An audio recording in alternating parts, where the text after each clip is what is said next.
escuchar la canción del viento por necesidad, cómo respirar.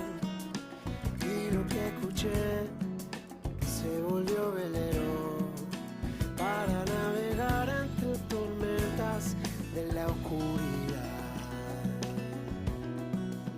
Hay que perdonar y es por uno mismo. No hay por qué cargar penas de alguien más. Y lo que solté se volvió más mío. No podemos enjaular lo que está destinado a volar. Por eso te quiero aquí, yendo cerca de mí. Por eso te fui a buscar del otro lado del mar. Fue para reconstruir todo lo que no se ve, pero se siente al latir con toda la inmensidad. No, nada que ver. ¿Qué onda? ¿Qué noticias tienes? Dime. Tanta gente y te vi reír, ebria de ilusión. Y lo que soñé se volvió camino que se unió en el trino cristalino de un mismo cantar. Supe naufragar construyendo un barco, aprendí a rezar perdido en el mar y el mapa que encontré se volvió.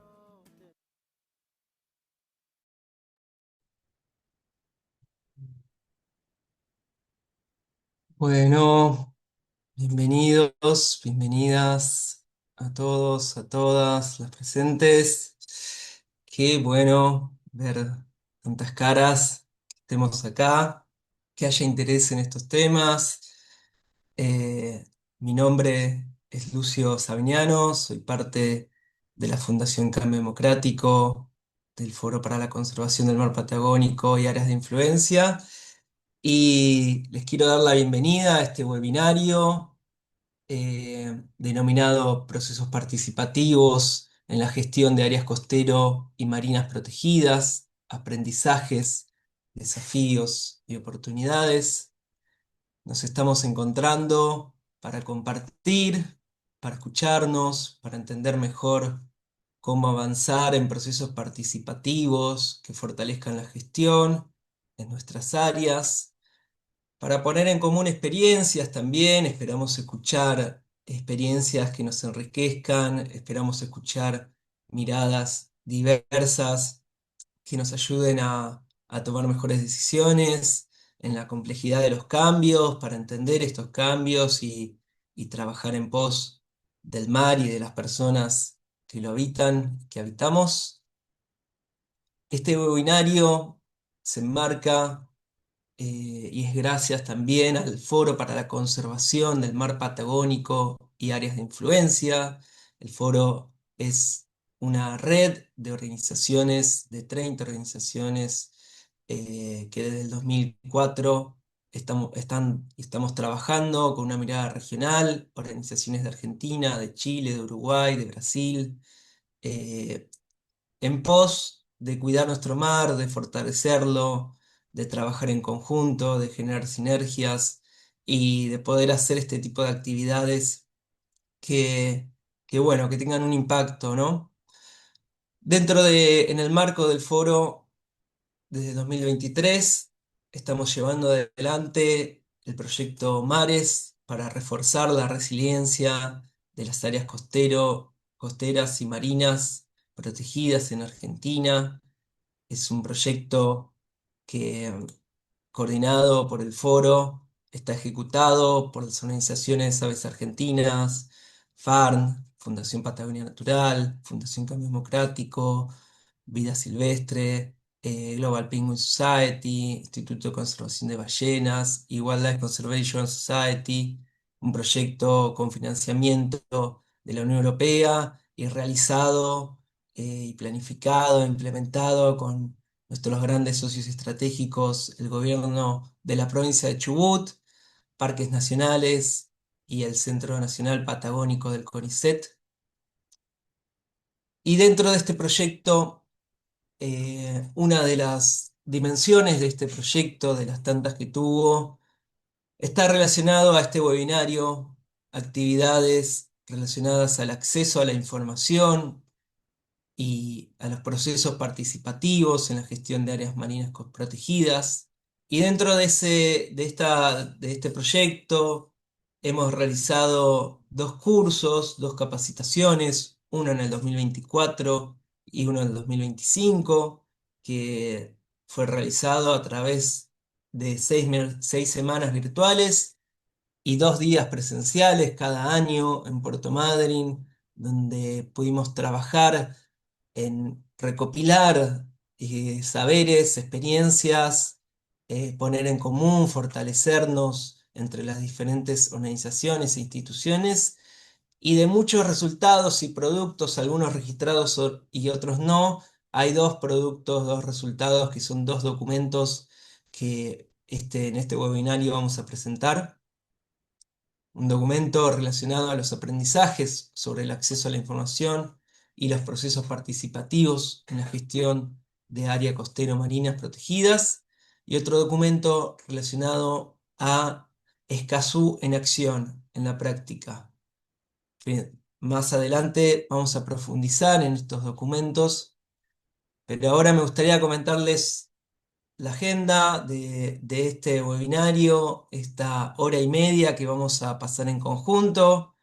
El horario está en horario argentino, pero tenemos una hora y media donde luego de esta bienvenida vamos a pasar a un conversatorio relacionado con los temas que nos están uniendo hoy.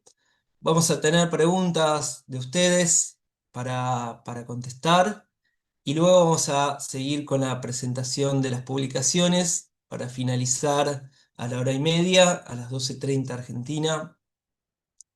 Y para sacarle el mejor provecho a esto y que realmente sea enriquecedor para todos y para todas, queremos proponerles estos pequeños acuerdos que nos van a permitir llevar esta hora y media de la mejor manera.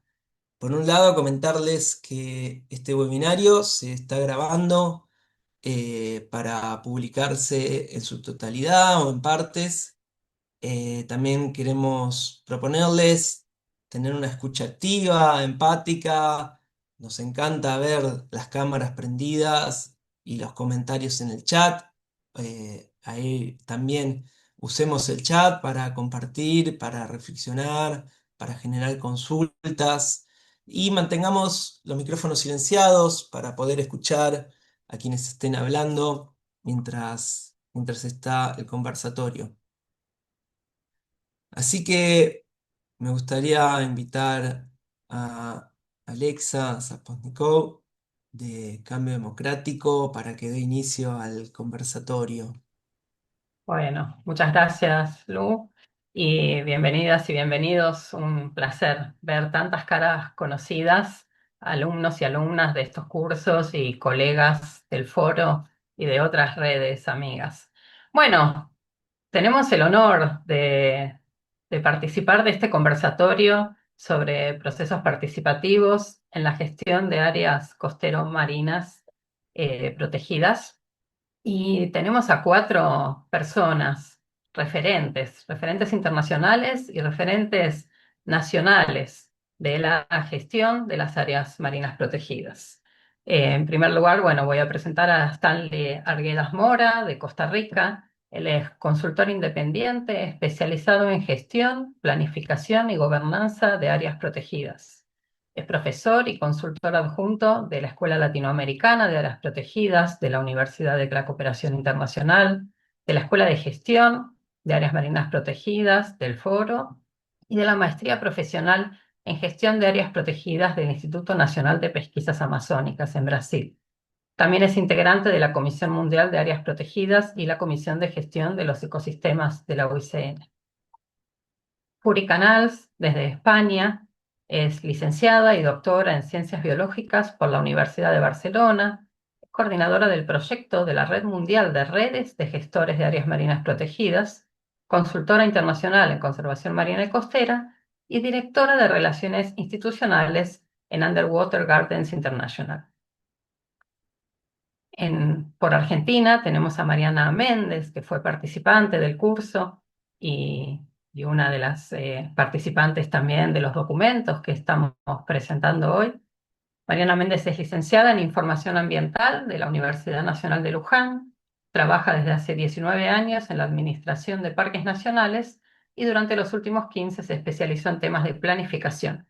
Actualmente se desempeña como profesional especialista en protección del ambiente, con orientación en conservación de espacios naturales, en la coordinación de gestión y planeamiento ambiental de la Dirección Nacional de Conservación de la Administración de Parques Nacionales en Argentina. Es también miembro de la Comisión Mundial de Áreas Protegidas e integra el Grupo de Manejo Efectivo de la Red Parques, y fue designada como punto focal para la Argentina en la lista verde de áreas protegidas y conservadas de la OICN. Y finalmente, Sofía Oyarzo, de Chubut, Argentina, es licenciada en Turismo de la Universidad Blas Pascal de la ciudad de Córdoba.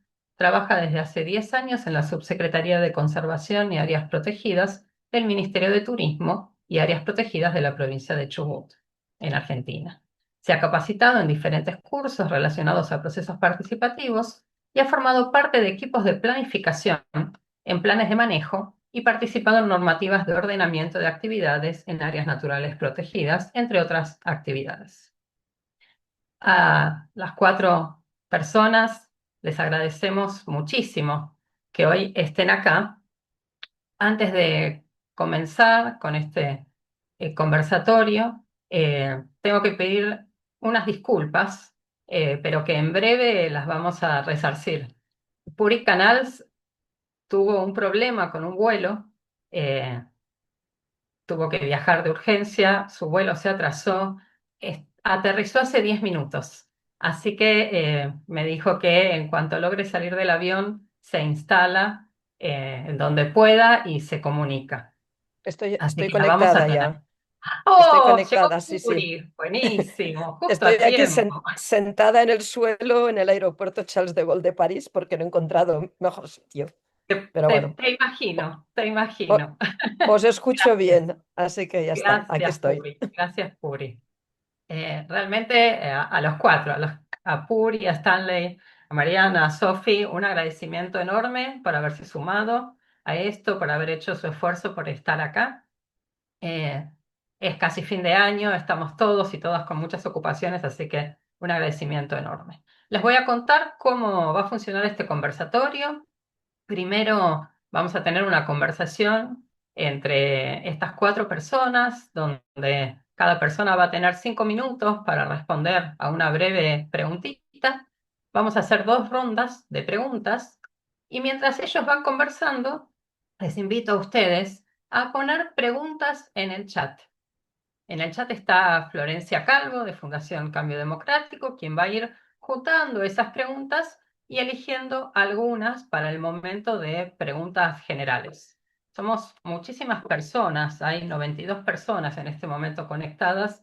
Lamentablemente, aunque nos encantaría, se va a complicar que podamos abrir micrófonos, levantar la mano y tener un diálogo más directo y más participativo, justamente en un webinario sobre procesos participativos. Hoy tenemos una participación un poco limitada por cuestiones de tiempo.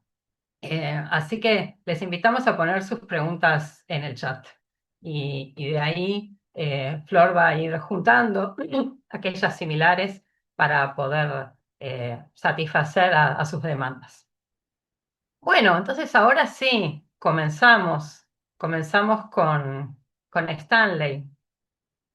Eh, y bueno, Stanley tiene mucha experiencia en capacitación, ha interactuado con muchísimos gestores de toda Latinoamérica y de otras partes del mundo. Entonces, Stanley, me gustaría que nos cuentes en estos 5 minutos, en función de tu experiencia, ¿cuál es la importancia de la participación para la buena gobernanza de las áreas marinas protegidas?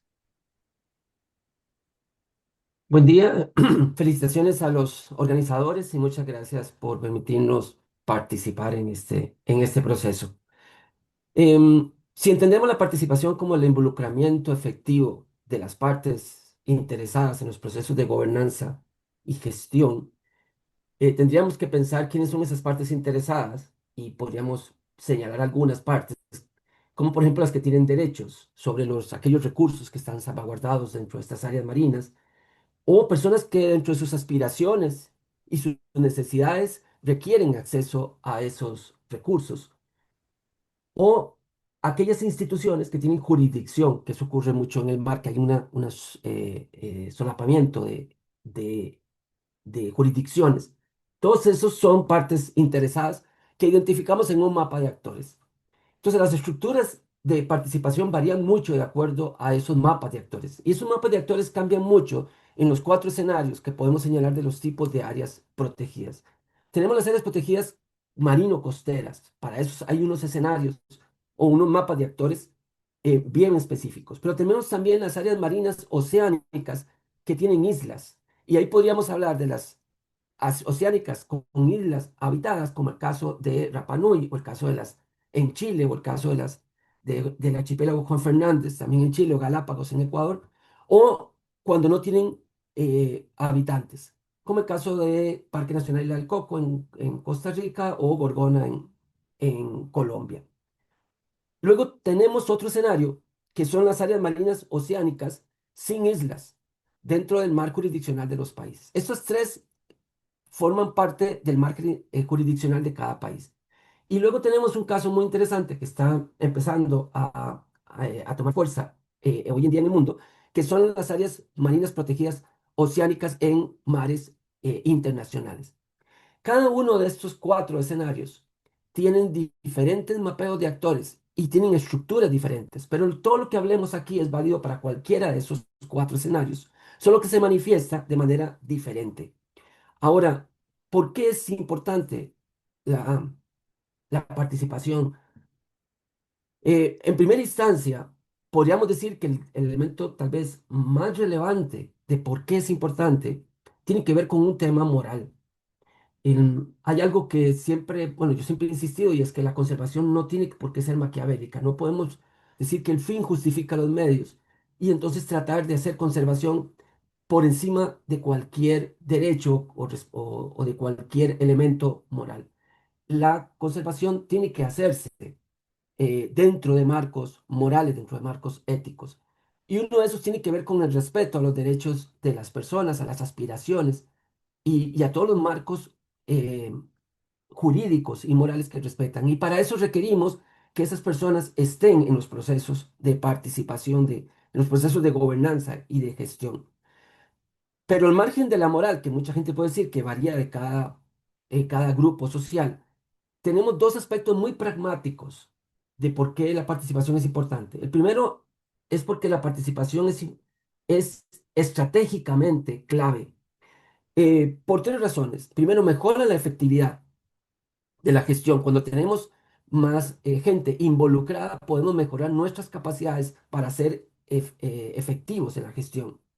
Suma aliadas, con lo cual estamos sumando energía, estamos sumando voluntades, estamos sumando recursos a la gestión. Y uno muy importante tiene que ver con la gobernabilidad. Cuando tenemos una buena participación, reducimos barreras a la implementación de las acciones, o sea, mejoramos nuestra capacidad de gobernabilidad. Eso es desde el punto de vista estratégico. Ahora, siendo inclusive mucho más pragmáticos, podemos verlo desde el punto de vista financiero. Los procesos participativos mejoran la sostenibilidad financiera de las áreas. Primero porque reduce costos. Si tenemos personas que en lugar de oponerse a la gestión del área, más bien la ayudan, eso reduce los costos, la energía, lo que hay que hacer para lograr implementar las acciones y apoya la sostenibilidad del área porque repartimos los costos del área entre muchas partes involucradas que participan de la gestión.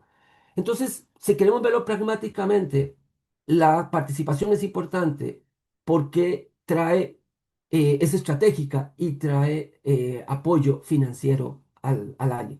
Pero lo más importante, la participación es fundamental porque nos ayuda a no ser maquiavélicos, a hacer conservación, a lograr objetivos de conservación, lo cual no es negociable. pero sin decir que a cualquier costo. Muchísimas gracias, Stanley. Muy clara tu reflexión. Y bueno, considerando esto, Puri, ¿qué ejemplos tenemos en el mundo que muestren que esto es verdad, más allá de ser una linda teoría? A ver, ¿me escucháis? Sí, Sí, sí, perfecto. espero que no haya anuncios de megafonía mientras hablo, porque, bueno, hay cantidad de ejemplos. Yo creo que, de hecho, en los planes de gestión o de manejo, como se suele decir más en América Latina, de la mayoría de áreas marinas protegidas que estén mínimamente gestionadas, está incluido el tema de la participación. Lo que pasa que hay muchos grados, también como apuntaba Stanley, ¿no? En esta participación, y muchas veces el que quede recogido en el plan de manejo, si luego no hay los recursos para hacerla efectiva, pues hay como un decalaje, ¿no? Entre lo que queremos hacer y lo que realmente hacemos. Pero yo, digamos, con con las distintas modelos que he visto en distintos países, lo que sí siempre he constatado es que en aquellas áreas marinas protegidas donde la participación es un elemento que está no solo aceptado, sino valorado, ¿vale? No es una imposición, sino un requisito de reconocimiento de la necesidad de estar respetando a esa gente que vive, que tiene algún tipo de interés en el área marina protegida, pero también desde el objetivo de ser más eficaces en los resultados. Cuando esto ocurre, realmente se notan diferencias. Y aquí tendríamos desde la simple consulta, cuando no hay una actividad que implique inmediatamente la participación de la gente, hasta niveles de cogestión con algunos de los colectivos que tienen mayor relación, ¿no? Por ejemplo, en el Mediterráneo conozco ejemplos de cogestión, sobre todo con comunidades de pescadores artesanales, como los usuarios más relevantes o que quizá tenían, bueno, que tenían ya unos derechos adquiridos antes de que se estableciera la marina protegida y que lejos de sacarles del espacio, pues lo que se ha hecho es incorporarles en todas las tareas, desde el diseño del plan de manejo hasta su ejecución, ¿no? Por ejemplo, hay un caso que visité hace años y que funciona muy bien en Italia, es el caso de Torre Guacheto.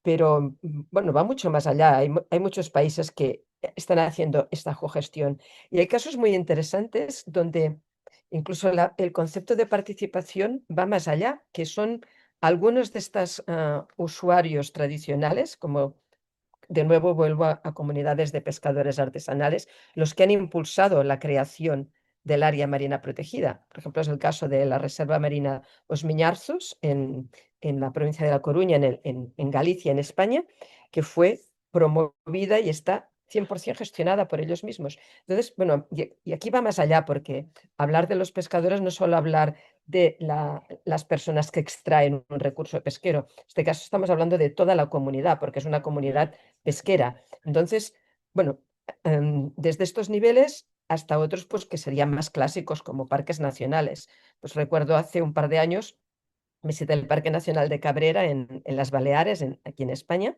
y realmente es un parque nacional como área marina protegida es de las de mayor superficie en el Mediterráneo. Y por otras razones tuve la oportunidad de intercambiar experiencias con muchos de los sectores que participan, por ejemplo, comunidades de navegantes, comunidades de pescadores artesanales, pero también comunidades de pescadores deportivos, es decir, gente del colectivo más de turismo. Y fue muy interesante ver cómo las mismas acciones, que para unos eran acciones muy positivas, para otros no lo eran, y al revés, aquellos unos criticaban unos aspectos y otros los resaltaban como positivos para su actividad. Y entonces también hablando después con con la directora, pues el ver la dificultad que implicaba el tener presente todos esos puntos de vista, pero que al final pues se traducía en un área marina protegida, yo considero que modélica, bien gestionada. Siempre se puede hacer más. La verdad es que a la hora de gestionar el grado de recursos siempre puedes ir a más, pero hay algunos espacios pues, que podemos utilizarlos como referentes, ¿no? O el caso del Parque Nacional de Porcros en Francia, también os estoy hablando de espacios altamente complejos porque, por ejemplo, el Mediterráneo es una de sus características es que es la zona del planeta que recibe más visitantes cada año. Entonces, todos estos espacios están en lugares paradigmáticos, referentes de turismo. Entonces, hay muchos sectores económicos vinculados al espacio. No son solo los tradicionales de más extractivos o de comunidad que vive ahí, sino que hay eso tiene interés pues, para la economía. Estamos hablando de cifras económicas realmente relevantes para el territorio. Entonces, eh, es imprescindible tener incorporados procesos participativos para hacer una gestión adecuada de la información y de los intereses de cada uno. Luego tengo experiencias por ejemplo, me acuerdo de una que me encantó en un área marina protegida en Indonesia, en Derawan, junto a Borneo, una pequeña islita. Cuando os digo pequeña, es una isla que la recorría su periferia andando en 25 minutos, ¿vale? Francamente, pequeño.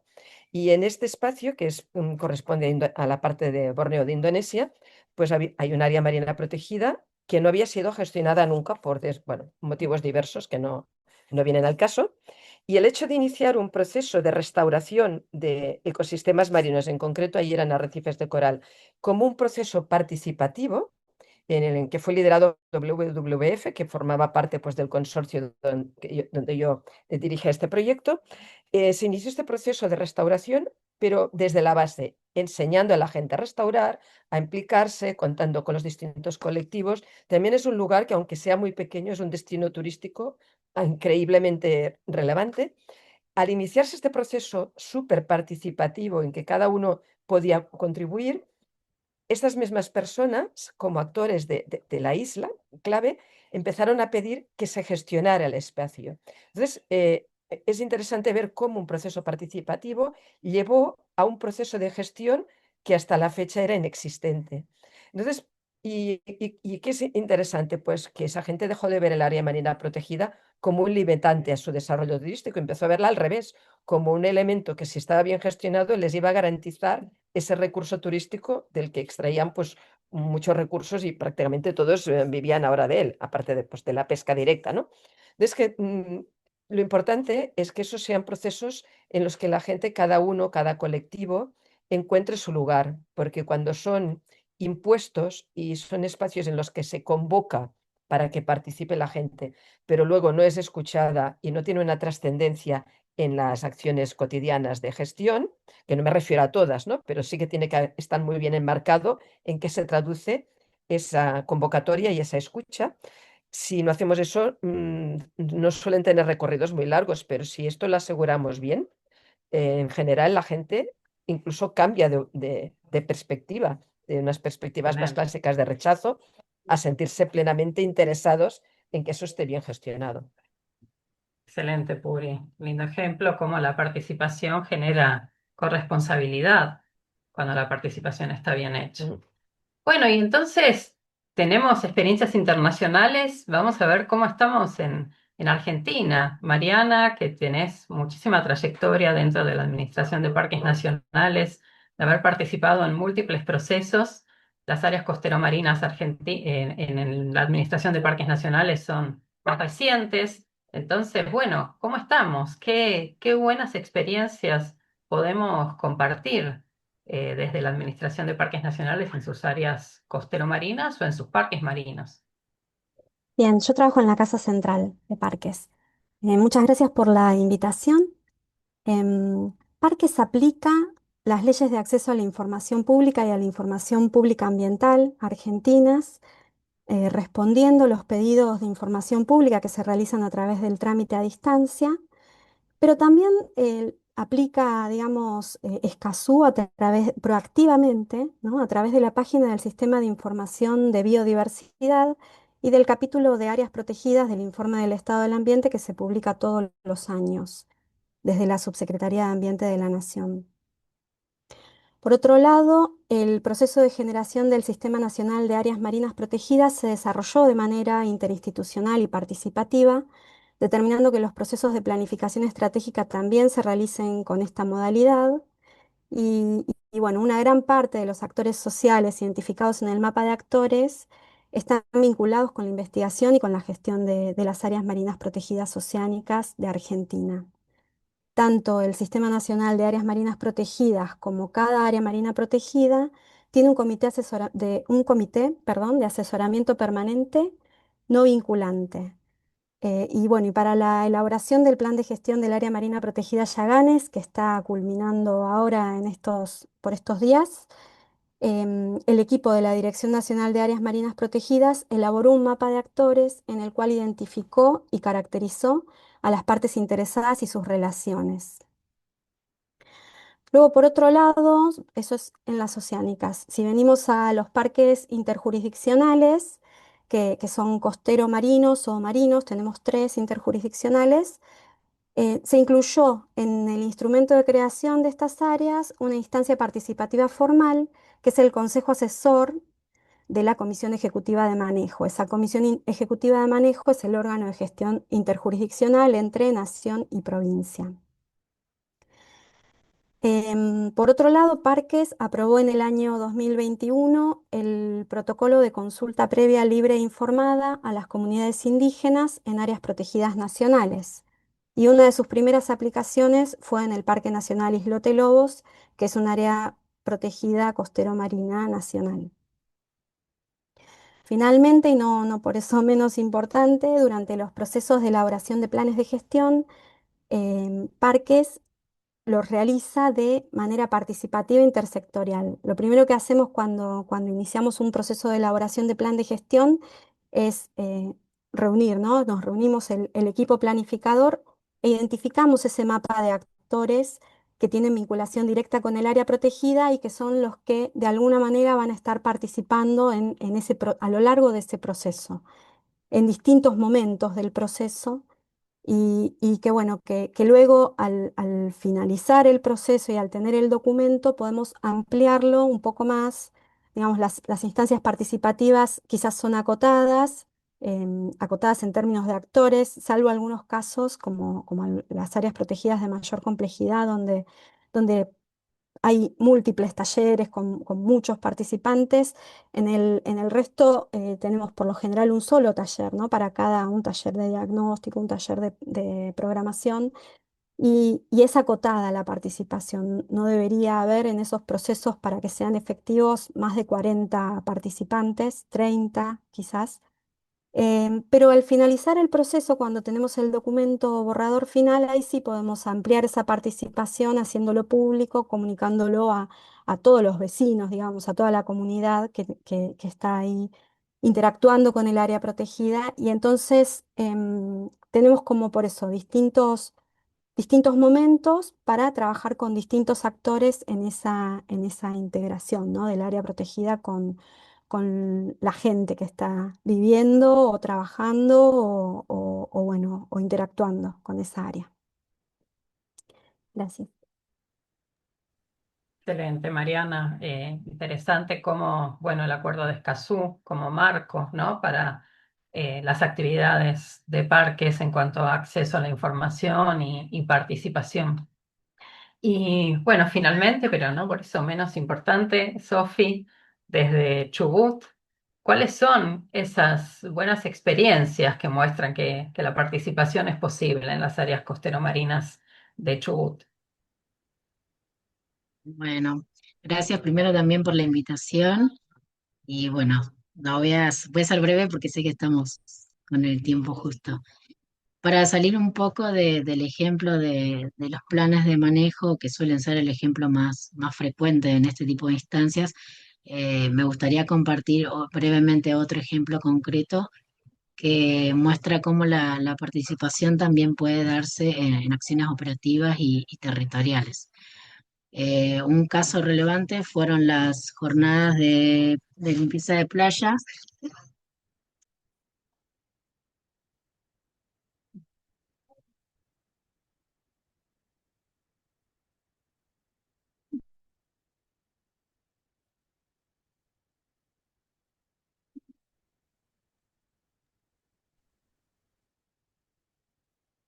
A ver, algo pasó con la conexión de Sofi. Se cortó el Hola, audio. Sí. Ahí está. se me Eh, desconecta la cámara. ¿Está bien sí, ahí? ahí estás bien. Ah, ahora no. Se me va internet. Uf. A ver, Bueno, bancame. a ver.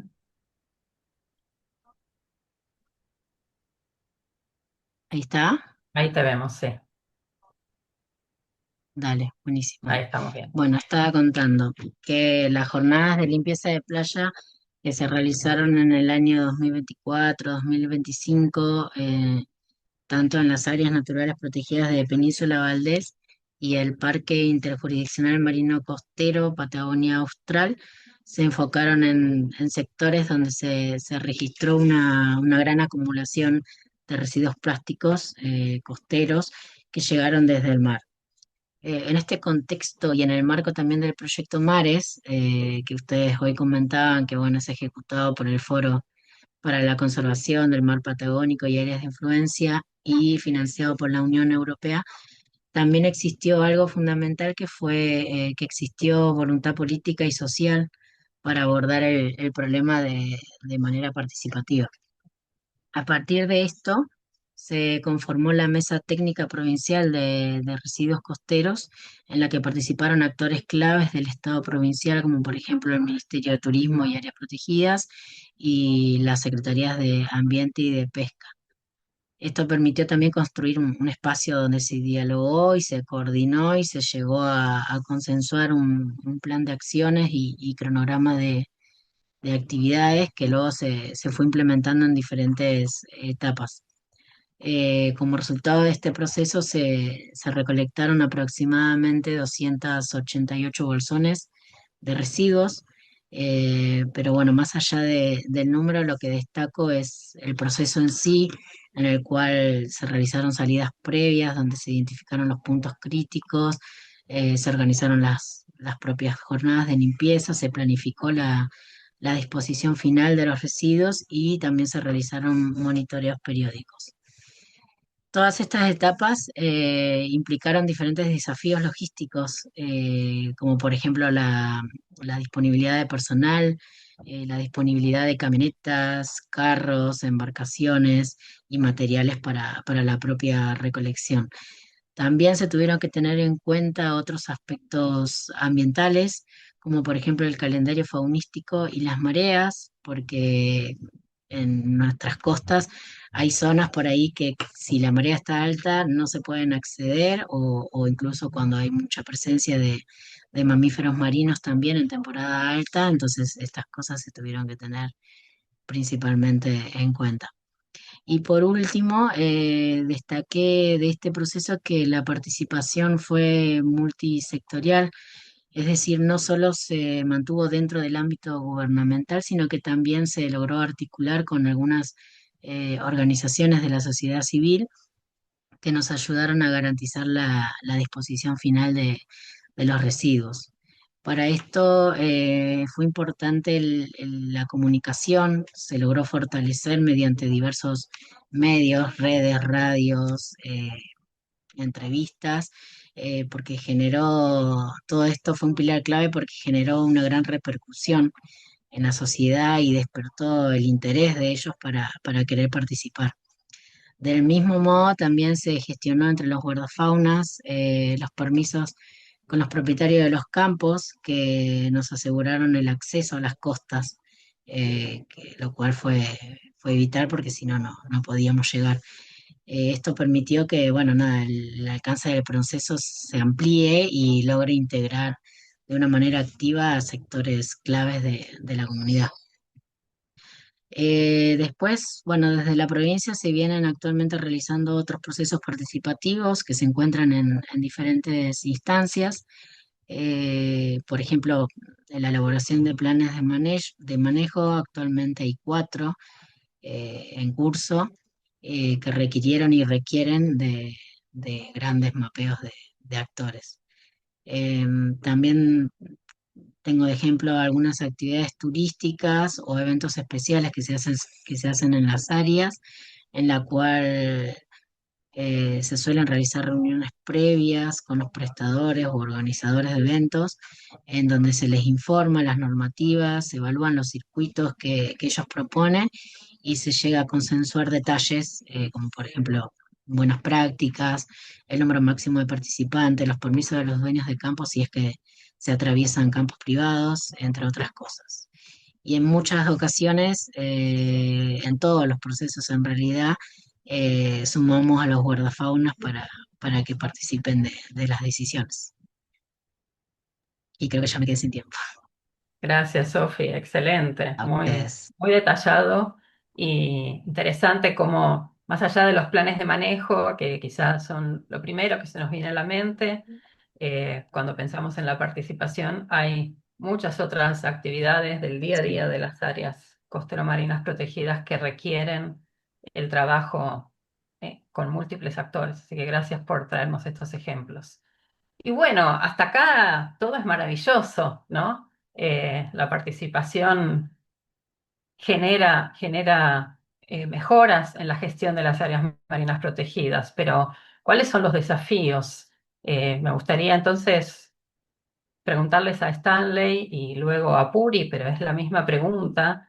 Em, a nivel internacional, ¿cuál es la proyección sobre los procesos participativos? ¿Qué lineamientos, acuerdos, convenios existen eh, para promover la participación en las áreas marinas protegidas?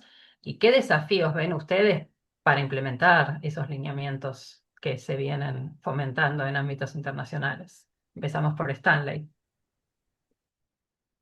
Ok, quisiera concentrarme en el desafío de lo que llamamos la Meta 3. En diciembre del 2022, el mundo aprobó el nuevo marco estratégico global para la conservación de la biodiversidad, conocido como el Marco Estratégico CUNY-Montreal 2030. Y ese marco estableció 23 metas, algunas de las cuales tienen que ver, varias de las cuales tienen que ver con temas de participación, pero me quisiera concentrar en la meta 3, que es una meta que nos llama mucho a los que trabajamos en áreas protegidas en general y particularmente áreas marinas, sobre lo que establece esa meta. Y esa meta se ha vuelto muy famosa por el 30%, porque habla de que el mundo debe conservar el 30% de los territorios y maritorios. Sin embargo, la parte más difícil de esa meta no está en ese 30%. Está en la calidad del 30%, la parte cualitativa de la meta, no la parte cuantitativa. Porque esa meta dice que debe conservarse ese 30% con un sistema de áreas protegidas bien conservados de manera eficaz. Bueno, sistemas de áreas protegidas, UOMEX, es otro tema, deben ser conservados con sistemas de áreas protegidas bien manejados, eficazmente manejados y gobernados de manera equitativa. Ahora, ¿cómo se come eso? Y esa es una de las grandes preguntas. La equidad está reconocida hoy en día y la convención lo ha ratificado con tres grandes pilares. La equidad se parte del hecho del respeto a los derechos, que hemos hablado que es parte, digamos, de una buena gobernanza, respeto a los derechos de las personas. Pero otro pilar de la equidad tiene que ver con la distribución de los beneficios de, de esa, digamos, que se generan por la existencia de esas áreas protegidas. Una distribución que no genere problemas, que no genere conflictos. Eso es otro gran tema. Y el tercer pilar de la equidad es los mecanismos de participación, donde la gente pueda tener mecanismos de participación y que haya digamos, unos mecanismos transparentes y que no generen conflictos.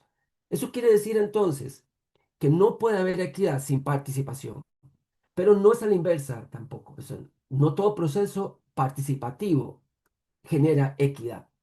Hay procesos participativos que generan mucha inequidad. Entonces, participación no es sinónimo de equidad. El hecho de que yo tenga un consejo o un comité de gestión y esté llegando a la gente y esté siendo consultada no significa que ya estoy cumpliendo con la meta. Cumplo con la meta cuando genero una participación, una estructura de participación que permite que el área protegida, los beneficios que genera el área protegida, sean distribuidos o lleguen a la gente considerando las necesidades particulares de las personas. Y esto es un desafío muy importante para los sistemas de áreas protegidas. Yo creo que muchos países, cuando firmaron esto, no estaban conscientes de lo que implica decir que un área esté manejada de manera equitativa. La Convención de la Diversidad Biológica debería eh, generar mucho más lineamiento respecto a que aquí en América Latina se está discutiendo mucho este tema de qué entendemos por un área manejada equitativa y cómo la medimos, que eso es lo más difícil. ¿Cómo demostramos que un área está manejada de manera equitativa? Es bien complejo de hacer. Entonces, es un gran desafío para los sistemas decir que están cumpliendo la meta 3. Y la meta 3 entonces no se va a cumplir solamente con poner un 30% de áreas protegidas UOMEX. Se va a cumplir demostrando que ese 30% primero, está manejado de manera eficaz. Bueno, tenemos ya mecanismos para eso, pero sobre todo se está gobernada de manera equitativa. Y para eso no estamos tan preparados hoy en día y tiene que ver con mecanismos de participación. Para mí ese es un gran desafío en el mundo de la conservación, particularmente en las áreas protegidas. ¿Cómo vamos cómo primero, cómo vamos a entender qué significa gestionar un área protegida marina o terrestre, continental, de manera equitativa? Segundo, ¿cómo lo vamos a medir para decir que realmente lo estamos haciendo? Ese para mí es uno de los grandes desafíos dentro de los lineamientos internacionales que deben y que están a la vuelta de la esquina. El 2030 está a la vuelta de la esquina. Estamos a 4 años, prácticamente 5 años, de que tengamos ya que dar esas cuentas a nivel de los países. Gracias, Stanley. Bueno, Uri, ¿cómo lo ves vos? ¿Cuáles son esas Bueno, metas, esos lineamientos y sus desafíos? yo no puedo coincidir más con Stanley, vamos, estoy totalmente de acuerdo. Quizás lo que sí puedo añadir a lo que él remarcó es la necesidad de tener planteamientos sistémicos como uno de los retos, porque aún estamos todos entrenados y formados por nuestras distintas etapas escolares hasta que terminamos en la universidad, a centrarnos en aspectos muy limitados, en cajitas, cada uno en su cajita, ¿no? Entonces, si hay una cosa que la naturaleza nos enseña, y aún más el océano, es que de cajitas nada, ¿vale? Que todo está conectadísimo en todas las dimensiones. Y nosotros intentamos resolver los problemas que hemos generado por no operar así, siguiendo con ese planteamiento parcial. Entonces yo creo que el enfoque sistémico es fundamental. Y aquí, si vamos a lo que tú nos preguntabas, Alexa, los marcos internacionales, pues precisamente el marco global para la biodiversidad de Kunming-Montreal para mí es un gran progreso respecto al planteamiento anterior con las metas de Aichi, que eran muy temáticas, muy parciales. Este marco global, cuando te lo lees en detenimiento, y ahí estoy de acuerdo con Stanley, que si los países hubieran sido conscientes de lo que aprobaban, probablemente no lo habrían hecho, pero hoy lo tenemos y los podemos motivar a que lo cumplan. Uno de los aspectos interesantes es que las 23 metas no son metas aisladas, están íntimamente relacionadas unas con otras. Entonces, yo cuando me pedisteis pues esto, que habláramos de participación, me las volví a mirar todas y más allá de la 3 que ya ha desarrollado Stanley, les he echado un vistazo y es que os diría, a ver, quizá no todas las 23, pero es que prácticamente en todas, cuando hablamos, por ejemplo, de gestión, yo no entiendo la gestión si no hay participación, si no hay equidad, pero es que hay algunas que están específicamente destinadas a asegurar esa equidad, esos beneficios de la conservación de la biodiversidad para las personas. Entonces, en esos casos, la participación para mí es inherente, ¿no? Tenemos como tres grandes bloques de metas, las que se focalizan en reducir las amenazas a la biodiversidad, las que se focalizan en satisfacer las necesidades de las personas mediante la utilización sostenible y la participación en los beneficios. Es decir, participamos en los beneficios, tenemos que participar en todo el proceso, si no, no va a funcionar, ¿no? Y un tercer bloque, y quizá un poco más de políticas, que son las herramientas y soluciones para la implementación y la integración, ¿no? En cada uno de estos bloques, pues por ejemplo, ya la meta 1, que es la de garantizar que todas las zonas estén sujetas a planificación especial participativa integrada, ya es que es la primera frase de la primera meta, ya nos habla de participación y de integración, ¿no? Para generar, pues eso, no solo la biodiversidad, sino procesos de gestión eficaces que aborden este cambio en el uso del océano, ¿no? Y también nos habla pues del respeto a los derechos de los pueblos indígenas, las comunidades locales. La 2 no lo menciona, que es la que hace referencia a la restauración. También nos pide un 30% de aquí al 2030 de zonas de ecosistemas restaurados, pero es que yo no veo cómo puede restaurar nada si no participa la gente. Y antes, pues como os daba ejemplos de participación a partir de la restauración, cómo nos llevó a establecer sistemas de gestión en un espacio que no la tenía. O la 3 ya fue comentada. Pero la 4, por ejemplo, que nos pide que adoptemos con urgencia medidas de gestión para detener la extinción de especies amenazadas.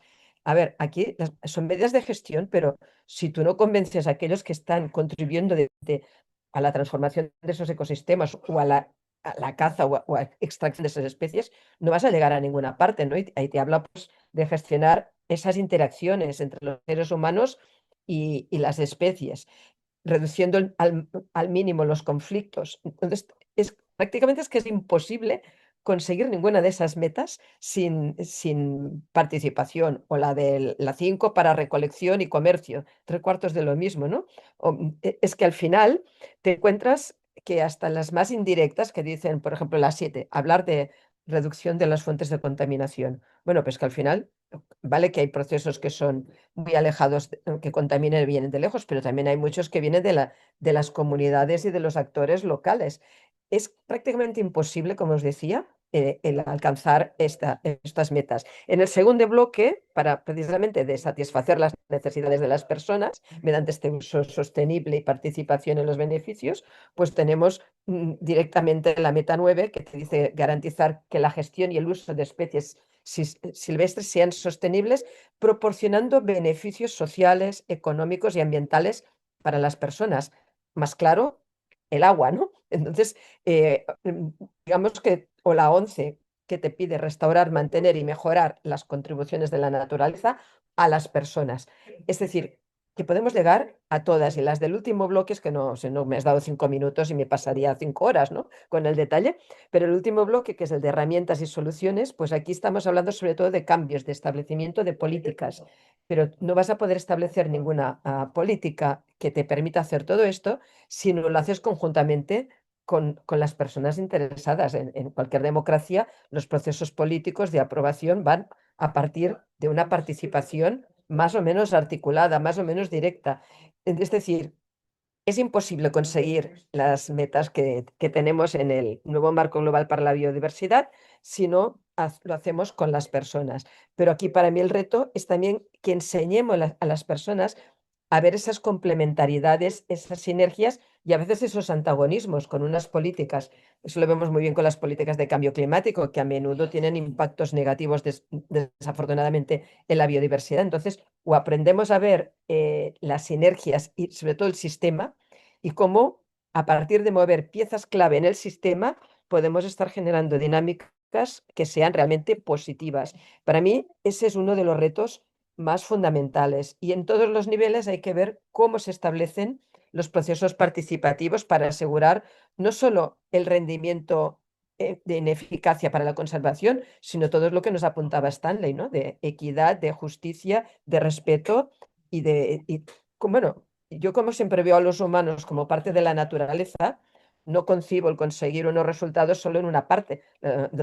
Los resultados tienen que ser para todo el ecosistema, incluidos las personas, ¿no? Pero para eso necesitamos modificar los planteamientos. No podemos resolver los problemas que creamos desde esa visión fragmentada, manteniendo visiones segmentadas y parciales. Entonces, ese reto a la visión sistémica es fundamental para poder aplicar Kunming-Montreal, que ya nos ayuda a tener esa visión sistémica, pero si no la mantenemos, vamos a seguir haciendo pues objetivos parciales y no vamos a resolver el reto. Y eso en el medio oceánico es aún más importante, si cabe, que en el medio terrestre, porque no podemos aislar. El agua lo que hace es conectarlo todo las 24 horas, así que hay que trabajar con ello. Excelente, gracias Puri. Bueno, acá hay grandes desafíos a estos lineamientos internacionales, pero en el día a día hay desafíos muy prácticos que tienen los gestores. Entonces queremos bajar el zoom ahora y hacer foco en eso, en lo práctico. Mariana, nos contaste procesos muy lindos que lleva adelante Parques. Seguramente hay desafíos. Acá sacamos un poquito los trapitos al sol, pero no para criticar, sino para ser conscientes de lo que de verdad implica participar y del esfuerzo enorme que se hace para que un proceso sea lo más sano posible, ¿no? Entonces, si nos pudieras compartir algunos de esos desafíos. Sí, yo quiero retomar un poco lo que decían Stanley y Puri, ¿no? Esto de la gestión eficaz. La gestión eficaz requiere de la gestión del conocimiento y esa gestión del conocimiento retroalimenta las medidas de gestión, pero también permite informar de manera transparente. Entonces, en ese proceso que está Parques, digamos, está ampliando las secciones del Sistema de Información de Biodiversidad y a través del proyecto Mares se financió la contratación de una programadora para desarrollar el portal de monitoreo del Sistema de Información de Biodiversidad en Parques, y esto por eso va a tener ese doble uso, ¿no? Tanto interno para poder ir haciendo ese seguimiento de cómo están los ecosistemas, pero también esto de informar, ¿no? O sea, la información, hacer esa información ambiental pública.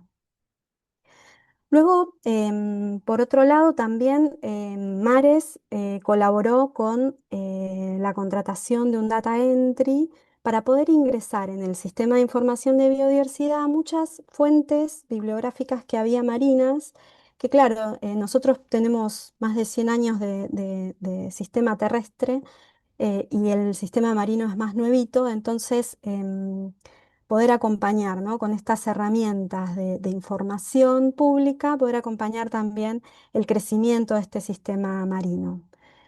Em, bueno, por otro lado, el portal de monitoreo que se generó con la contratación que hace Mares, también fue retroalimentado por el proyecto de monitoreo que implementó Mares como piloto en el PIMPA. Eh, y bueno, y como desafío durante 2026 vamos a seguir trabajando en el desarrollo del sistema de monitoreo de todo Parques, que incluye a todas las áreas protegidas costero-marinas. Luego, el principal desafío en términos de participación es implementar de manera sostenida los consejos asesores, tanto de los parques interjurisdiccionales como del resto de las áreas protegidas. Para el resto de las áreas protegidas se llaman CAL, que es Consejo o Comisión Asesora Local.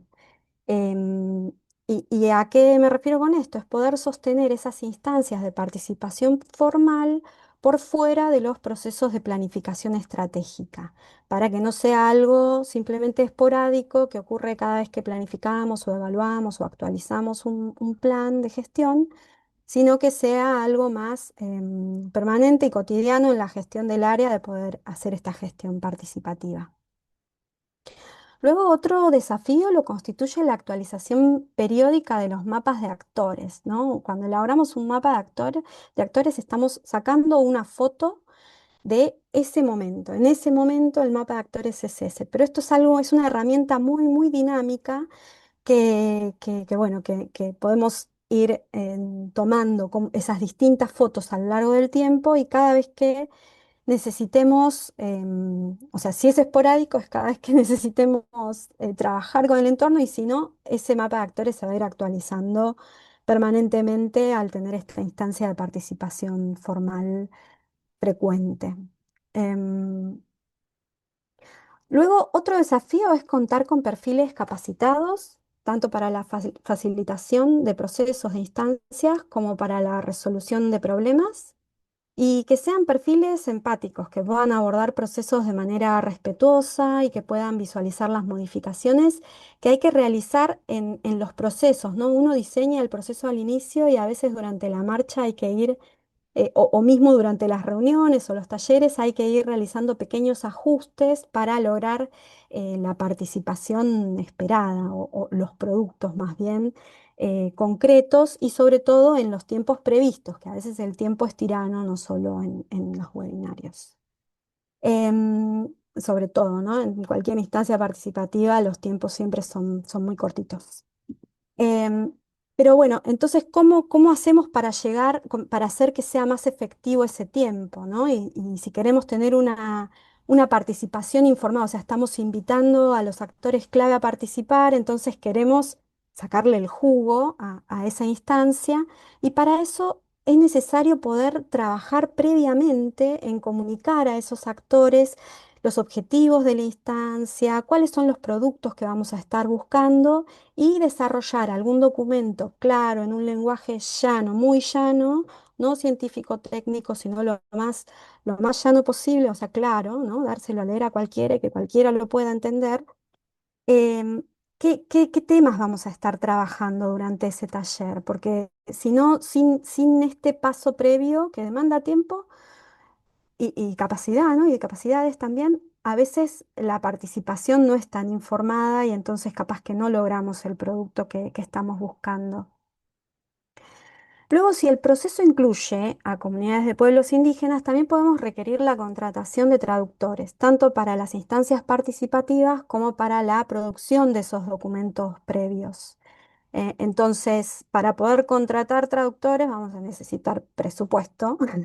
Lo mismo para desarrollar el taller, a veces se puede hacer, se puede planificar, digamos, con recursos propios del organismo o parques, ¿no? A veces puede hacerlo, a veces necesita sí o sí del financiamiento externo porque o son muchos talleres, o, bueno, cada proceso es distinto y entonces está bueno poder ir visualizando estas necesidades que tenemos, tanto en el financiamiento para sostener todo el proceso, como también en la disponibilidad que tenga el personal que va a estar poniéndose al hombro ese proceso y que pueda dedicarle el tiempo que el proceso necesita y que también esa persona no se sienta mal, quizás por dejar de lado otras actividades. Entonces son como varias cosas que tenemos que tener presentes al momento de pensar instancias y procesos. Eso. Gracias, Mariana. Muchísimos desafíos, grandes reflexiones. Invito a Sofi también a que comparta desafíos y ya voy adelantando que muchos de estas lecciones aprendidas están registradas en estos documentos que vamos a compartir en breve y que fueron sistematizadas por todos los participantes del curso de participación del año 2024. Así que seguramente hay algunos desafíos compartidos entre Sofi y Mariana, pero bueno, contanos desde la Secretaría, la Subsecretaría de Conservación y Áreas Protegidas de Chubut, cuál es la mirada sobre los desafíos para la participación.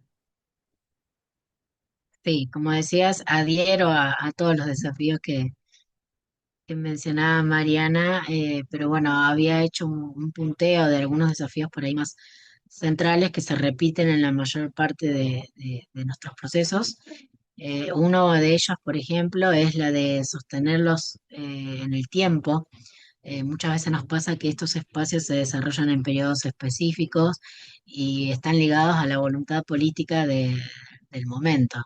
Entonces, a veces nos pasa que los cambios de gestión pueden modificar el contexto y las prioridades, y a veces, aunque el proceso no siempre se cancela, sí puede volverse discontinuo, lo que termina afectando su efectividad. También en cuanto al acceso a la información, nosotros no tenemos, como tiene Parques, un sistema por ahí donde pueden abordar todo. En nuestro caso, justamente nos falta un lugar específico que sea accesible y fácil de encontrar, tanto para la sociedad como para nosotros mismos dentro de la propia institución, donde se puedan consultar normativas, planes de manejo, documentos técnicos relevantes. Si bien no contamos hoy, contamos con una página web en donde se pueden hacer consultas de todo tipo, de todo índole, pero no contábamos con una persona específica que derivara después esas consultas a las áreas que correspondieran del ministerio, y recién hace poco se empezó a a atender, digamos, esa parte de la página. Pero bueno, hoy es lo único que tenemos para hacia afuera. Y por otro lado, también opino como Mariana el punto de la necesidad de fortalecer las capacidades institucionales. En particular, por lo menos en nuestro caso, contar con mayor cantidad de personal capacitado para facilitar y acompañar estos procesos.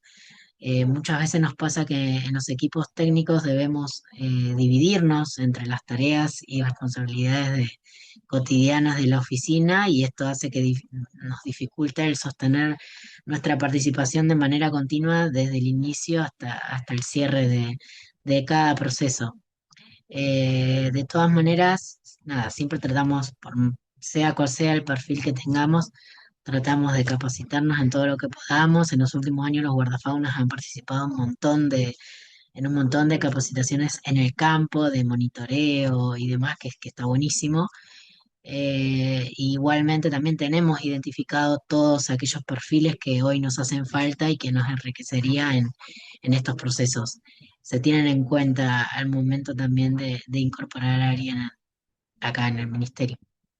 Pero bueno, nada, en síntesis creo que si bien existen experiencias valiosas o resultados concretos, creo que el desafío es consolidar estos espacios y fortalecer las capacidades y garantizar la continuidad de los procesos a largo plazo. Excelente, Sofi y Mariana. Bueno, desafíos muy concretos que imagino que acá las personas que están participando de este webinario también seguramente se ven reflejadas en algunos de ellos.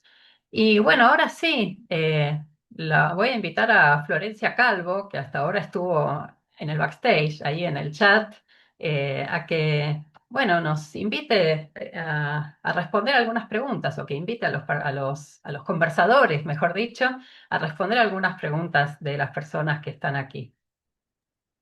Bueno, muchas gracias, Ale. Bueno, buenos días. Hola a todos, bienvenidos.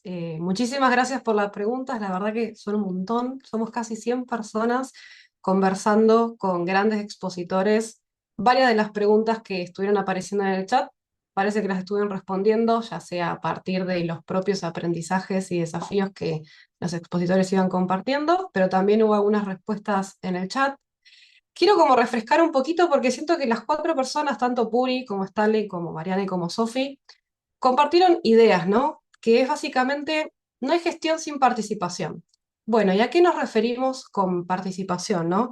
Bueno, acá Stanley y Puri estaban compartiendo un poco de que hay algo así llamado como participación efectiva, que sería, bueno, cuáles son las partes interesadas, quiénes son los que necesitan estar en parte en el proceso, quiénes son las personas que tienen jurisdicción sobre esos procesos y por lo tanto tienen que estar en esos procesos.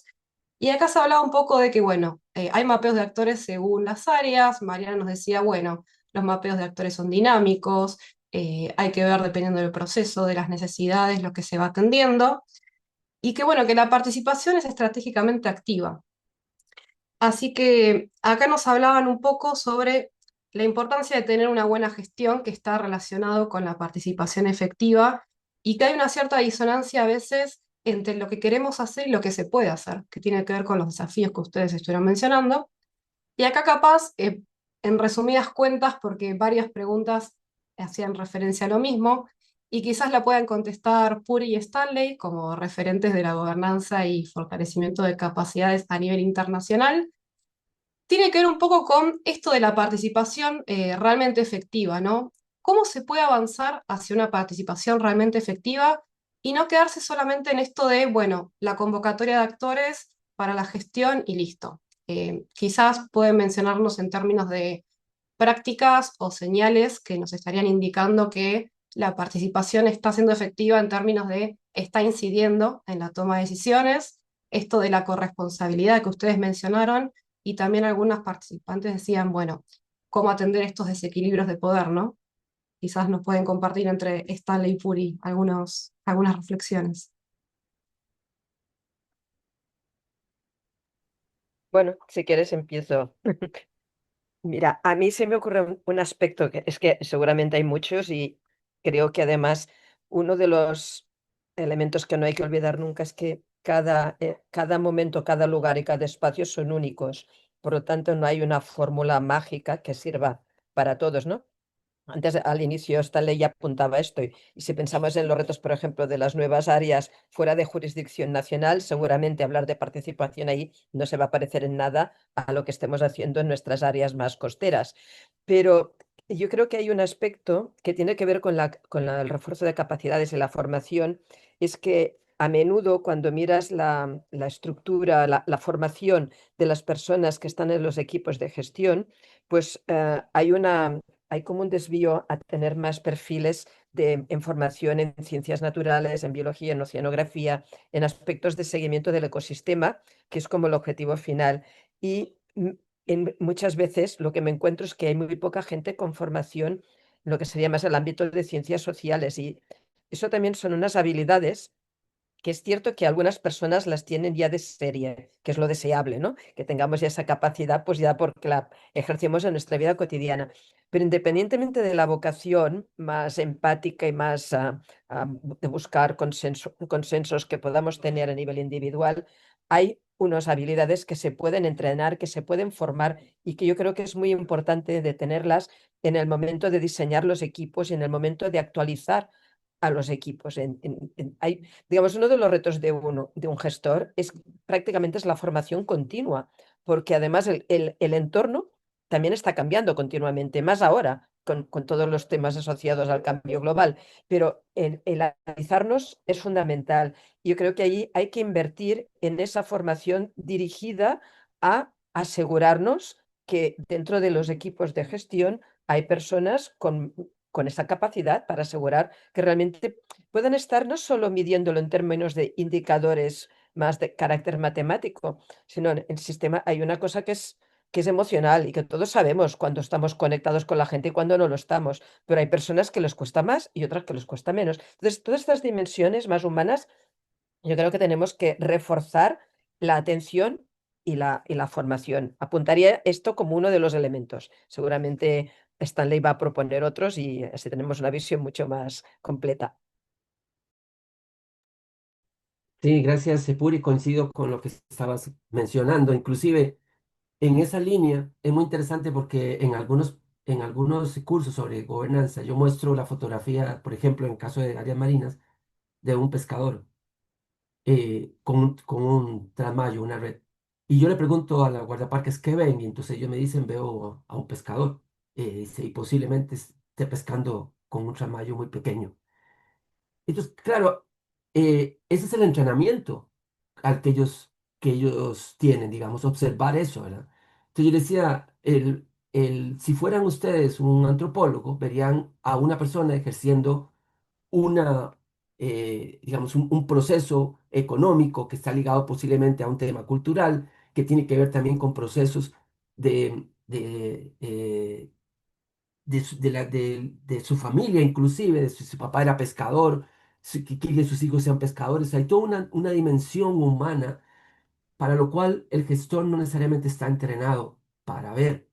Entonces no puede entender tal vez el impacto de las decisiones que está tomando si no logra ver todos esos pormenores en eh, en este caso, una fotografía como esa. Entonces sí, el entrenamiento a las personas sobre el tema social es fundamental y no lo tenemos en las áreas protegidas. Basta preguntar cuántos antropólogos hay en los sistemas de áreas protegidas en América Latina, por decirlos que los conozco, y son contados con las manos de los dedos, con los dedos de la mano, perdón, los que tenemos. Eso por un lado. Ahora, si preguntamos cómo, cómo podemos de alguna manera darnos cuenta que hay equidad o que no hay equidad, o que hay participación o no hay participación en un área. Pienso que una manera, y no es la única, pero una manera interesante de verlo, tiene relación con la gobernabilidad. Si tenemos la gobernabilidad como la capacidad para implementar aquellas decisiones que se están tomando, muchas áreas protegidas que han sido creadas o son gestionadas sin procesos participativos tienen una enorme resistencia social. Entonces, su capacidad para poder implementar las decisiones que toman, por ejemplo, la zonificación, una zonificación hecha sin la participación de la gente va a tener un enorme problema de implementación. O sea, no van a poder tener la gobernabilidad del proceso como para decir aquí se pesca y aquí no se pesca. Como eso no fue acordado con la gente, esa decisión es muy difícil de implementar. Entonces, si usted empieza a medir los niveles de resistencia sociales a esos procesos, inclusive de otras instituciones, que puede ser que tampoco otras instituciones fueron tomadas en cuenta para una zonificación, por ejemplo, y ya hay resistencia. Entonces, en la gobernabilidad es uno de los síntomas, un problema de gobernabilidad es probablemente uno de los síntomas de problemas de participación, de no tener una participación efectiva donde entendemos que participación efectiva no es cantidad de personas involucradas, es cantidad de partes que tienen que estar involucradas, que estén involucradas y al mismo tiempo se sientan satisfechos por ese involucramiento, o sea, que estén sintiéndose que forman parte del proceso, que son tomados en cuenta. Sabemos que el poder, no, particularmente en áreas marinas protegidas, es difícil compartirlo. Los gobiernos no tienen necesariamente marcos jurídicos que les permitan hacer ese compartir. Pero hay casos muy interesantes como en Chile. Si usted analiza tres esquema de gobernanza que tiene Chile de la zona costera es muy interesante. Las áreas marinas, por ejemplo, son manejadas por el gobierno, por el Ministerio de Ambiente, y protegen ciertas zonas, pero son de carácter eh, mm, de público, digamos, general. Pero tienen otra cosa que son las AMER, las áreas de manejo de recursos bentónicos.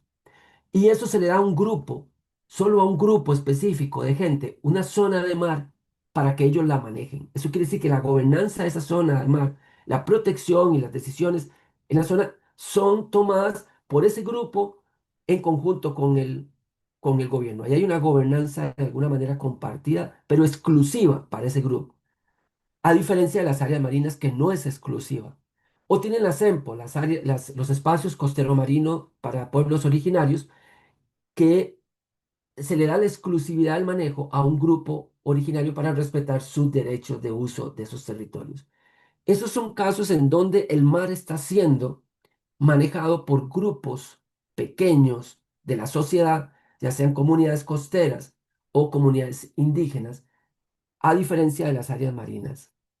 Ahí hay esquemas interesantes de gobernanza diferenciados en un solo país, como el caso eh, de Chile, y que nos muestran un intento por hacer un manejo mucho más participativo y equitativo para darle una exclusividad a un grupo que necesita más ese recurso que a otros grupos, como unos ejemplos solamente.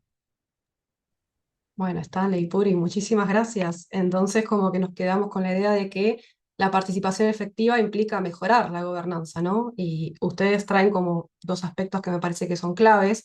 La gobernanza respecto, bueno, a los momentos, ¿no? Cuando incluimos la participación desde el momento uno, porque si no, muy difícil hablar de participación efectiva. ¿Y de qué hablamos cuando hablamos de participación efectiva? Bueno, evidentemente, como ustedes dicen, de equipos que sean interdisciplinarios, equipos que no sean solamente de carácter técnico, sino sumar, ahí Puri estaba diciendo antropólogos, personas con habilidades sociales que puedan entender el día a día de la gente también que trabaja en la comunidad, que vive en los alrededores de las áreas. Así que, bueno, sensibilización y Una, capacitación, evidentemente, clave. Sí, están ahí. perdón, solo una referencia más, porque me gusta mucho usarla. En Colombia hay una frase muy linda que ellos usan y A dicen ver. que cuando las áreas protegidas han sido creadas de mala manera, después ellos tienen que sanear la historia. O sea, la creación de un área que se hace, digamos, con procesos que son abrasivos socialmente, que no fueron bien manejados socialmente, generan una herida en la sociedad. Y luego le toca al gestor remar, como dicen en Argentina, remar en dulce leche, en contra de eso para lograr revertir esa herida, sanar esa herida y volver a recuperar la confianza Y es un poco lo que Puri estaba diciendo ahora, que muchas veces estos procesos participativos revierten esa idea de que el área los va a dañar por algo positivo. Entonces, eso es sumamente importante tomar en cuenta que la participación nace con el área. Inclusive es anterior al área, no es un proceso post creación del área protegida. Si me permites para rematar lo que decía Stanley, en ese proceso de sanación lo que observamos muchas veces, porque eso no ocurrió solo en Colombia, ocurre en todas partes. De hecho, la mayor parte de espacios protegidos que conozco en Europa tuvieron procesos de oposición cuando se crearon. Pero lo que es muy interesante es ver cómo cuando pasa a la siguiente generación, esa aceptación ha cambiado y tiene mucho que ver con el disfrute de esos espacios y la comprensión desde niños del valor que tiene para ellos, ¿no? Entonces, bueno, lo que pasa que a veces lo que tú comentas, Stanley, lleva años y ha sido los gestores que han estado todos esos años que les ha tocado aguantar un nivel de tensión que era innecesario. Entonces, mucho mejor hacer las cosas partiendo de participación en el origen. Y a veces ir despacio te permite ir más lejos. Y eso es algo que también es muy importante de tener en mente. La naturaleza siempre toma sus tiempos y la naturaleza humana no es distinta. Totalmente. Bueno, en esto que decíamos de los procesos participativos, ¿no? Que implica una historia, que justamente, bueno, las comunidades a veces son las que generan y crean estas áreas protegidas y no dejan de ser parte de un proceso. Así que nos quedamos con eso. Bueno, muchísimas gracias, Puri y Stanley, un placer realmente escucharlos. Y ahora me voy a una preguntita para Mariana, volviendo a la escala nacional, desde la Administración de Parques Nacionales. Estábamos hablando un poco de la participación, pero acá nos preguntan respecto a la sociabilización de esos procesos. Y la pregunta es, ¿cómo se lleva a cabo la socialización masiva de los documentos resultantes? ¿Ellos quedan abiertos a modificaciones posterior a su difusión?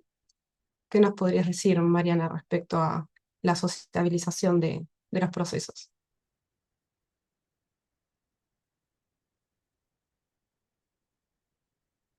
Ay, no sé si...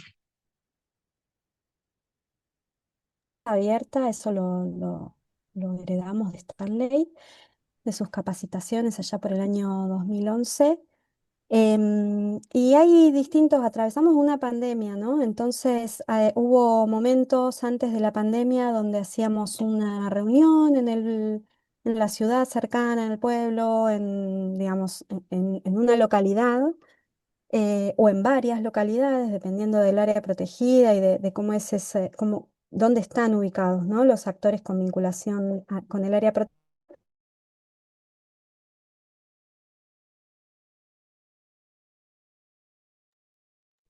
Se nos cortó. Se nos cortó, ¿no? O es mi caso?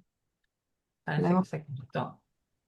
Quizá podemos avanzar con alguna pregunta para Sofi mientras Mariana vuelve. la retomamos a Mariana. Vamos con vos, Sofi. Sofi desde Chubut. Y acá nos preguntaban un poco cuáles son las principales motivaciones que tienen las personas para participar en las áreas. Por ejemplo, vos estabas mencionando la jornada de limpiezas. ¿Crees que la educación ambiental quizás puede ayudar a que la gente se motive a Sí, participar? sí, ¿Verdad? sí, yo creo que hoy en día en las nuevas generaciones y en las viejas también, eh, se está como cada vez crece más esto de la educación ambiental y la conciencia ambiental. Por eso cuando empezamos a mostrar a través de las redes videos de las limpiezas, los lugares a donde se accedían, también las complicaciones o los desafíos que implicaba, que no era hubo mucha repercusión con la suciedad que había en las limpiezas y se intentó mostrar también que no era fácil llegar a todas las costas, no era fácil llegar a cada punto, que había que tener un montón de cosas en cuenta. Por eso esto que yo decía, los desafíos que fueron surgiendo en las etapas. Pero la verdad que en nuestro caso, en este caso particular que conté, yo creo que se debe a esto, a la educación ambiental de hoy en día y al incremento de la importancia al incremento de la conciencia que hoy se tiene, por diferentes medios y lugares, no solo nosotros, también ambiente, mismo pesca, generalmente los residuos fueron los más generados, eran del ámbito pesquero y también no han participado las cámaras de pescadores y demás en estas acciones. Eso estuvo buenísimo porque, bueno, nada, principalmente justo los residuos eran de pesqueros, pero creo que es por esto. En este caso el interés incrementó por la conciencia ambiental que hoy es más grande. Buenísimo, Sofía. Bueno, y quizás esto se asocia un poco a esto que mencionaban de los grados de participación, ¿no? La sensibilidad como primer paso para que la gente se anime y quiera participar de las jornadas y que el Sí. interés sea una participación efectiva. Bueno, Sí, y Sofía, tratamos de hacerlos participar en lo que podamos. Es esto que te decía, hay lugares donde no, es muy restringido y por ahí no se pueden acceder con 50 personas, pero hemos participado, yo he participado de otras limpiezas donde los propios pobladores de las localidades que están dentro de las áreas nos han podido acompañar y demás, y eso está buenísimo. qué bueno, Sofía. Bueno, muchas gracias por compartirnos esa experiencia en el local. Y vuelvo a vos, Mari, no sé si todavía ahí, no sé si querés que te repita la pregunta o... No, no, puedo seguir, perdón, me quedé sin internet, me conecté con datos. Por favor. Em, no, decía también bueno, que están estas experiencias presenciales que se realizan de esa manera, con distintos, quizás son distintos talleres, distintas jornadas en distintas localidades, pero pudiendo poner a disposición el documento. Y entonces recogiendo también los aportes que hacen los participantes, ¿no? Esto de ampliar a más actores, a muchos más, poder llegar a muchos más actores, se recogen esos aportes y luego se evalúa la pertinencia de los aportes, y, obviamente, y se hace una devolución, ¿no? Se responde, si se le dice, sí, mirá, esto se nos pasó, está buenísimo, lo incorporamos y quedó así, o quizás esto no, tu aporte es valioso, pero está como en conflicto con algún objetivo del área protegida, digamos, estoy hipotetizando. Pero no siempre todos los aportes son tomados porque a veces los aportes no son tan pertinentes.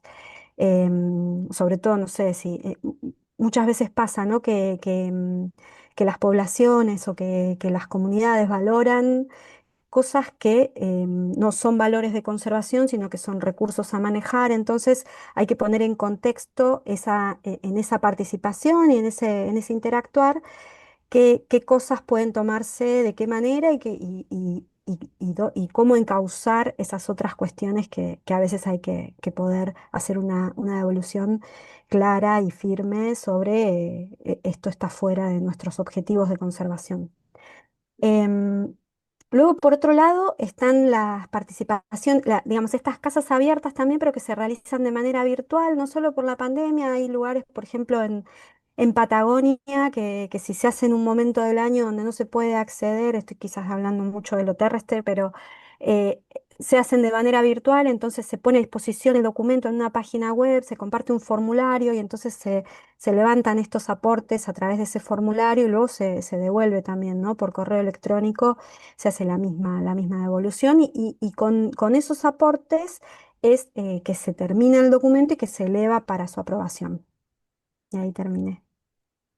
Buenísimo, Mari. Bueno, muchas gracias. Sí, evidentemente hay una curaduría ahí que depende también del equipo técnico. Así que, bueno, muchas gracias por compartirnos estas reflexiones respecto a, bueno, qué pasa al después del proceso, después de que esta gente participa en los procesos. Y bueno, y hablando de socialización masiva, y hablando de capacitaciones y fortalecimiento de capacidades, ahí Lucio al principio de este encuentro nos estaba hablando del proyecto Mares y del curso. Hubo dos cursos, ahí nos va a compartir un poco Laura Laparma de FARN. ¿Cuáles son estos documentos que vamos a socializar con ustedes que más o menos les hemos estado notificando en los correos? ¿De qué tratan? Todo tuyo, Lau. Bueno, gracias, Flor. Buenos días a todos y a todas. Yo soy Laura de La Palma, de Fundación Ambiente y Recursos Naturales, y les voy a contar un poquito de estos documentos que estamos recién sacando del horno. ¿Ahí se ve la pantalla? Perfecto. Sí, perfecto. Bueno, em, Estos documentos que ya había adelantado Lucio hoy temprano, son dos documentos que elaboramos dentro del proyecto Mares. Uno, el primero de todo, es aprendizaje sobre el acceso a la información y procesos participativos en la gestión de las áreas costeras marinas protegidas. Este es un documento que básicamente recopila las principales experiencias, lecciones, conocimientos que fuimos conversando a través del curso de acceso a la información y procesos participativos que desde este subcomponente de participación del proyecto Mares estuvimos dando en 2024. En este curso tuvimos un espacio de diálogo muy amplio con todos los participantes, que fueron autoridades, gestores de áreas marinas protegidas, guardafaunas, guardaparques. Y ahí se recopilaron muchas experiencias, lecciones, que muchas de ellas responden a las preguntas que varios de ustedes estuvieron haciendo hoy en el chat, así que los invitamos a que lo puedan leer, descargárselos. Ahí Flor les va a estar compartiendo en el chat los accesos. Están disponibles dentro de la página del Foro del Mar Patagónico. Y bueno, y también agradecerles a todos los que hicieron parte de estos diálogos que fuimos recopilando durante el curso, en estos foros de discusión que dimos durante 2024, porque no solamente que recopila todos estos diálogos, sino que además los participantes, que muchos de ellos están hoy acá presentes en este webinario, también se tomaron el trabajo de leerlos este año, hacer aportes, revisarlo y tratar de llegar a este documento que quedó ordenado, sistematizado, y que pretendemos que justamente sea eso, herramientas, aprendizajes, conocimientos sobre la participación y el acceso a la información en las áreas costero marinas protegidas, y que pueda servir no solamente para Argentina, sino también como un instrumento de consultas para otros países. Y después tenemos otro documento que también los invitamos a consultar, también está disponible dentro de la página del Foro del Mar Patagónico, que se llama Escazú en Acción, claves para una gobernanza ambiental más transparente y participativa en las áreas costeras marinas protegidas de Argentina. Este documento eh, no es una síntesis, sino más bien es un documento que recopila algunos puntos claves de unos análisis técnicos que estuvimos haciendo, también dentro del marco del proyecto Mares. Análisis de cómo se está trabajando y qué es lo que falta en relación al acuerdo de Escazú. Es decir, en estos estándares que nos trae el acuerdo de Escazú, de acceso a la participación, acceso a la información, acceso a la justicia en América Latina, hicimos unos análisis técnicos en relación a las áreas marinas protegidas. Identificamos algunas brechas, desafíos y también muchas cosas, fortalezas que hoy tenemos y que hay que seguir potenciándolas. Este documento no es una síntesis de estos estudios, sino más bien es aquello que nosotros identificamos en común en todas las áreas marinas protegidas nacionales y de la provincia de Chubut. Estos aspectos generales que fueron también muy dialogados con los participantes del curso. También hemos tenido muchos diálogos con autoridades de la gestión y la gobernanza de las áreas marinas protegidas.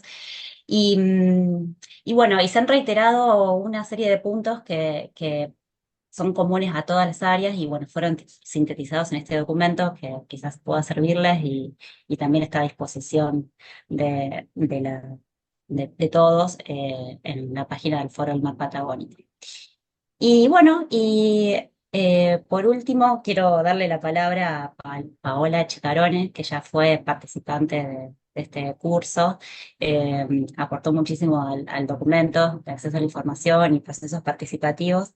Ella es jefe del Departamento de Pesca Industrial, a cargo de la Dirección de Coordinación Pesquera y de Acuicultura de la Secretaría de Pesca de la provincia de Chubut, que si está presente me gustaría prender el micrófono y bueno, darle la palabra para que nos cuente un poco cómo fue la experiencia también en la elaboración de este documento y bueno, y ya con eso ir cerrando. Paola, ¿estás por ahí? Sí, Hola, buenos días, ¿cómo están? No sé si se me escucha. Se te escucha perfecto. La verdad, bueno, primero agradecerles muchísimo la invitación, un placer inmenso y un honor que me hayan invitado y me brindan la posibilidad de decir unas muy brevísimas palabras. Voy a tratar de hacer honor a lo de la síntesis, que no es mi fuerte, pero voy a tratar de hacerlo. Eh, yo lo que quisiera destacar es, amén de la importancia que tienen estas instancias de formación, ¿sí? ¿Se escucha? Sí, ahora sí. ¿Sí? Sí, perfecto. Voy a apagar la cámara por las dudas, ¿sí? Ahí está. Apago la cámara por la conexión. No solamente la importancia de estas instancias de formación, sino también el efecto multiplicador que tienen. ¿Se escucha ahí? Sí, Sí, la Bien, escuchamos. aparte muchísimas gracias. con la cámara también se escuchaba bien. ¿Sí?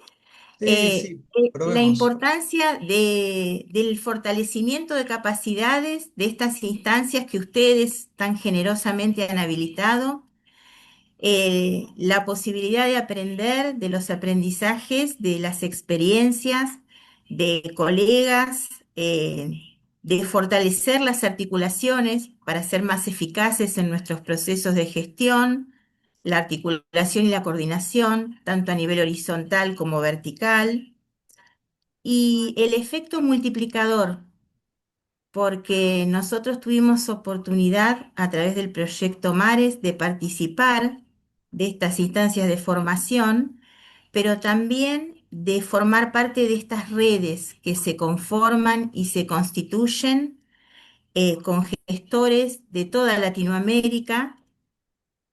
Eso nos ayuda muchísimo, nos fortalece y nos brinda mejores herramientas para afrontar estos desafíos tan hermosos que tenemos por delante. Eh, un pequeño agradecimiento personal a todo el equipo de Proyecto Mares. Como efecto multiplicador, quiero ilustrar la posibilidad que tuvimos gestores de áreas marinas protegidas de Latinoamérica de formar parte de la primera versión del diplomado en gestión y gobernanza de áreas marinas protegidas, cuya coordinación académica estuvo a cargo de nuestro queridísimo profesor Stanley Arguedas Moras, aquí presente. Y tenemos muchos compañeros acá presentes. Están María Carolina, Paula, perdón, Aparicio, Patricio, gente queridísima a nuestros afectos y a nuestro corazón, que forman esta red colaborativa que sigue creciendo y que no se detiene, y es gracias a la labor de ustedes también que habilitan estos espacios. Así que muchísimas, muchísimas gracias y siempre es una inmensa alegría reencontrarnos. Gracias. Muchísimas gracias, Paola. Y bueno, llegando al final de este encuentro, estamos muy, muy agradecidos, agradecidas, muy contentos de la participación que hubo y nos gustaría tomar una foto de quienes estemos presentes por aquí, quienes estemos cerca y podamos prender las cámaras a modo de despedida. Ahí nos quedan esos links en el chat. También agradecer a las personas que participaron en el curso y generaron estos aprendizajes que terminaron en estos documentos, que son autores y nosotros pudimos lograr sintetizar en un documento. La verdad que es un lujo haber tenido poder haber hecho el curso. Y bueno, ahí veo algunas cámaras que se terminan de prender y creo que estamos para realizar la foto. Muchas gracias. Se van sumando otras cámaras. Allá 2 páginas hay que pasar así. No sé si alguien le entra ahí, así que sacamos, a ver, una y hacemos otra acá. Bueno, ahora sí, muchísimas gracias y abrimos micrófonos para despedida masiva y que colapse este Zoom, ¿no? Muchas gracias. Gracias, muchísimas gracias. Gracias. Excelente Gracias. valor. Gracias. Sus Gracias. aportes, Todos. impresionante, lo que es participación y gobernanza, una nueva mirada. Gracias por tanto. Miramar, Reina. Chao, gracias. Gracias a todos. Tenga buena Buen tarde. cierre de año para todos, para todas. Chao. Gracias. Mañana